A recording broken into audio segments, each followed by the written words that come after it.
Ouais, exactement. Tu vois, ceux qui sont comme moi maintenant, qui ont 75 ans, ils sont en train de planter les graines pour leurs propres parents. Et ils savent ce qu'ils ont besoin pour eux.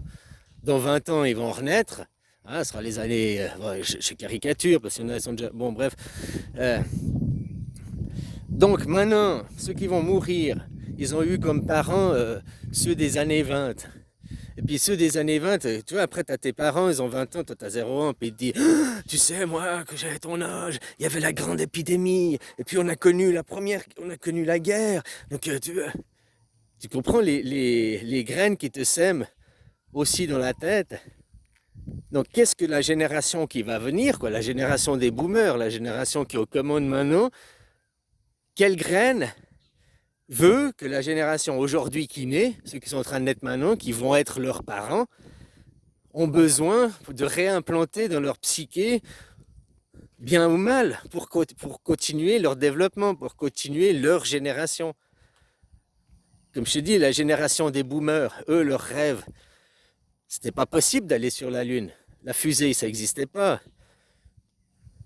La fusée, ça n'existait pas encore. On ne pouvait pas aller sur la Lune. Mais ils commençaient à avoir les missiles, ils commençaient à avoir les avions à réaction.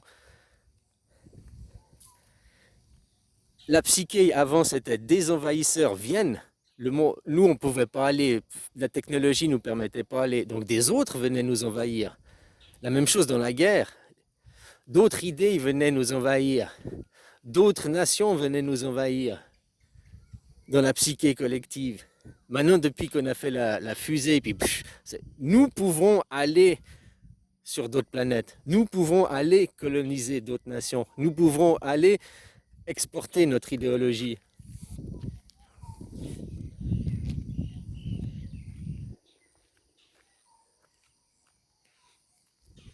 Tu vois, ceux d'avant, ça vient, et ceux d'après, ça part. Bah, si tu veux refaire le même point, il faut recréer les mêmes conditions. Donc maintenant, qu'est-ce que ces enfants ont besoin? Eh ben, quelles sont les conditions qu'ils ont eues? Ça, oh, épidémie, guerre, euh, en gros, hein, je schématise.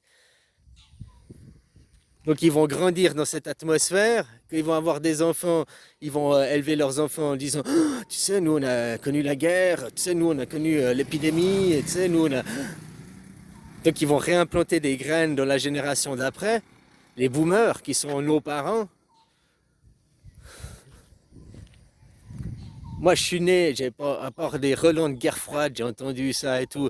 Mais si tu étais né après, il n'y a pas d'épidémie, il n'y a pas de guerre, oh, quelques conflits à droite à gauche, mais je veux dire, autour de chez toi, il n'y a pas de guerre, il n'y a pas de conflit, il n'y a rien. Nous, on est nés dans un monde où les graines, nos parents ne nous ont pas dit, il y a la guerre, il y a la guerre. Moi, mes parents, ils ont entendu. Oh, il y avait mes grands-parents, ils disaient, oh, moi, il y avait la mobilisation, on était mobilisés. Oh, ils parlaient de la guerre, tu vois. Ça les avait marqués. C'était leur discours, t'entendais. Donc leurs enfants étaient élevés dans ces discours, dans ces conditions. Donc qu'est-ce qui est bien et mauvais pour eux? Qu'est-ce qu'ils ont besoin? Ben, ils savent comment élever leurs parents maintenant, puisque ce sera leurs parents, quoi. Ouais. Je sais pas, pour moi c'est c'est clair, mais tu vois, après comment exprimer cette idée? Oui, mais ça me c'est clair. Aujourd'hui, ceux qui sont aux commandes des machines aujourd'hui, ils ont 80 ans, ils ont besoin de quoi comme parents pour réavoir les mêmes conditions qu'ils ont eues il y a 100 ans? Les mêmes conditions, parce qu'une culture, un terreau, un terroir, leurs parents, je sais pas, c'est des manguiers, et puis la génération d'après, c'est des pommiers, c'est la même terre, mais c'est notre culture, donc un autre enrichissement de sol, mais qui vient de ceux d'avant, quoi. Les manguiers d'avant, ils tombent, ils meurent, tu vois. Qui, eux, après vont faire quoi? Des citronniers, la génération d'après, sur le même sol. Puis maintenant, on ne fait pas de la monoculture, on montre une monoculture, on montre qu'une idée, enfin une idée, non, il y a les démocrates ou les républicains, il y a un côté ou l'autre du champ, quoi, mais, hein, alors qu'il y a plein d'autres choses qui se passent en même temps. Comme je te dis, aujourd'hui, Dieu, de n'importe quelle nation, Dieu, c'est la constitution. C'est ce qui constitue les bases. Après, la loi, c'est le roi. Avant, le monde d'avant, l'ancien ordre mondial, parce que nouvel ordre mondial, c'est ça. C'est les constitutions, le droit. Le roi et l'église, la religion. L'ancien, il n'y avait que le livre, les livres saints. Mais ça, c'est l'ancien monde qui est toujours dominant. Moi, je te dis, enfant, on m'a violé toujours. Enfant, on m'a obligé à aller suivre les cours de catéchisme. C'était obligatoire par la loi. Ils prenaient encore l'impôt, tu devais encore payer un impôt à l'église. Pourtant, ça fait 200 ans que ce monde, l'ancien ordre mondial est mort. Et on se fait toujours racketter. Donc tu vois, c'est pas qu'on a arrêté l'église, qu'ils sont morts direct il y a 200 ans en arrière. 200 ans après, ils sont encore là. Et puis, bon, ils nous raquettent plus, quoi. Hein, à part peut-être des pays, oui, mais c'était pas évident pour sortir du vieil ordre. Puis imposer le nouvel ordre. Le nouvel ordre mondial, c'est la Constitution, quoi. Constitution est le livre des lois, c'est le roi.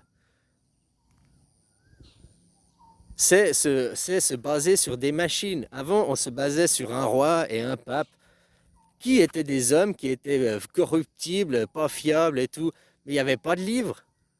Le roi, il fixait la loi. La loi, elle était arbitraire. Chaque jour, elle pouvait changer. Maintenant, il y a un livre, il y a un code de loi. La loi, elle ne peut pas changer, elle n'est pas arbitraire. Bon, alors on sait, hein, la corruption, l'argent, ceux qui ont de l'argent sont mieux traités que les pauvres. Blablabla. Ça, on sait, il y a des différences, c'est pas égal. Mais c'est moins arbitraire qu'au nom du roi. Parce qu'il y a un code, il y a des règles. C'est comme la Constitution. Elle est posée, c'est écrit noir sur blanc. Elle est pas sujet à interprétation. C'est pour ça qu'elle n'est pas sujet, bien sûr qu'il y a des interprétations, mais qui sont essayées d'être le plus claires possible. Parce qu'avant, la Constitution, c'était la Bible. Et puis dedans, tu trouves tout et son contraire.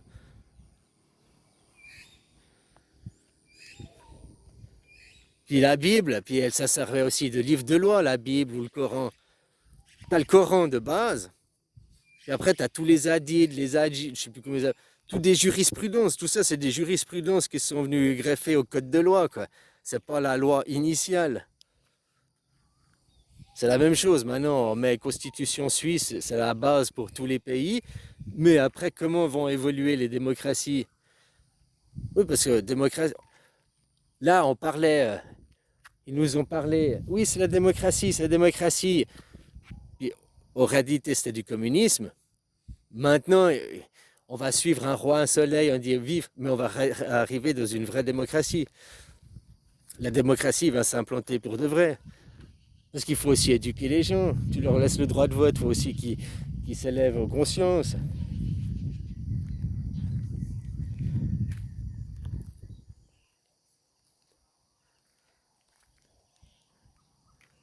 Puis aussi ceux qui ne veulent pas, hein, des présidents qui se servent ce sucre et ils vivent au crochet. C'est les parasites, quoi.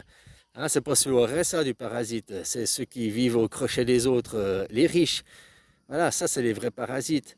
Le président est illégitime en France, puisque le président, le chef suprême de la France, c'est l'Europe. Le chef suprême de la France, c'est l'Europe. Donc ton président, il est illégitime. Et soi-disant, le président de la France, c'est le souverain de la France. Bon, elle est où la monnaie française? C'est l'euro. Qui fixe la loi? C'est Bruxelles. Donc le président est à un poste illégitime. Il est là en tant qu'usurpateur. Tout ça pour c'est la vie de château, là, c'est la vie de luxe. Et il n'y a pas que lui, il y a toute sa classe, il y a 38 ministres. Et ça va pas le chalet, quoi, 38 ministres. Tous ces nouveaux dans l'administration, tous ces nouveaux jobs, ces jobs en 2, 3 fois le même métier, mais ça sert à rien, juste parce qu'il faut caser les copains, les fils des copains pour qu'ils aient un travail où tu fous rien puis tu touches plein de sous, quoi. Voilà, cette classe est illégitime aujourd'hui au gouvernement en France. Tu n'as même plus à répondre à leurs ordres. Tu n'as même plus à répondre, vu qu'ils ont l'illégitimité. En démocratie, c'est l'Europe, hein. Tu es européen, tu as un passeport européen, ta monnaie c'est l'euro. ton souverain c'est l'euro.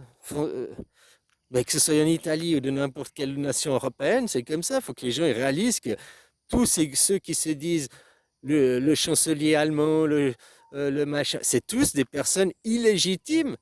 Tous, c'est des personnes illégitimes. Puisque le vrai roi, c'est Bruxelles. Le vrai roi, c'est l'Europe. Celui qui fait la monnaie, c'est l'Europe. Donc arrêtez d'obéir à des sous-fifres, quoi, à des usurpateurs. Ça commencerait déjà par ça, quoi. Mettons que vous écoutez. Macron, il a donné des ordres. Oui, mais on s'en fout des ordres. Il n'est pas légitime. Oui, la police nationale. La police nationale, c'est la mafia. Tu appelles la gendarmerie et tu fais arrêter ceux qui se disent policiers. Parce qu'ils n'ont pas un écusson, c'est pas la police européenne. Toi, tu es en Europe, tu réponds aux policiers de ton roi. Les policiers de ton roi, bah, c'est les policiers européens, donc la gendarmerie. Eh, la police nationale, c'est des voyous, c'est des gens illégitimes. Attention, on va pas tout casser et tout, hein, mais c'est pour vous faire rendre compte, prendre conscience d'eux. C'est des gens illégitimes pour un gouvernement illégitime. Vous êtes occupé, la France est un territoire occupé, elle est sous occupation de Juda. Maintenant on voit, vous êtes un territoire occupé, mais pas que la France. L'Italie, tout ça, c'est la même chose, vu qu'il y a des présidents, puis ils se disent au-dessus des lois, ils disent c'est moi qui fixe la loi, alors qu'ils prennent leurs directives de Bruxelles, ils suivent ce que Bruxelles dit. Il n'y aurait pas de président en France, en Italie et dans les autres. Ton pays fonctionne la même chose, hein. Et au contraire, même mieux, parce qu'il n'y a plus les racketteurs, il n'y a plus les gens qui volent dans la caisse. Vous êtes des pays séquestrés, vous êtes des pays, voilà, pas libres. Comment on appelle ça? Qu'il y a des chefs de guerre qui sont venus puis qui vous séquestrent en otage. Ah ben voilà, là, tous les Français sont retenus en otage par Emmanuel Macron et sa bande, quoi.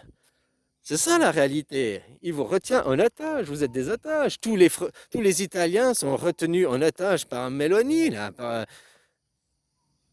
puisqu'elle s'accorde à être la présidente de l'Italie, alors que c'est Bruxelles la présidente. Elle se donne un titre illégitime.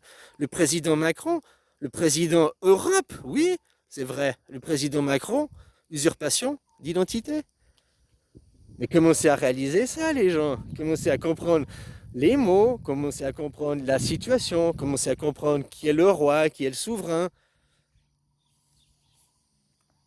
Voilà quoi. Donc il y a un gouvernement illégitime avec une police illégitime qui te donne des ordres. Et toi, tu te soumets. Tu te soumets à ton agresseur, tu te soumets à l'oppresseur. D'accord, très bien, tu as le droit, mais prends conscience que tu te soumets à ton agresseur, que tu te soumets à ton oppresseur.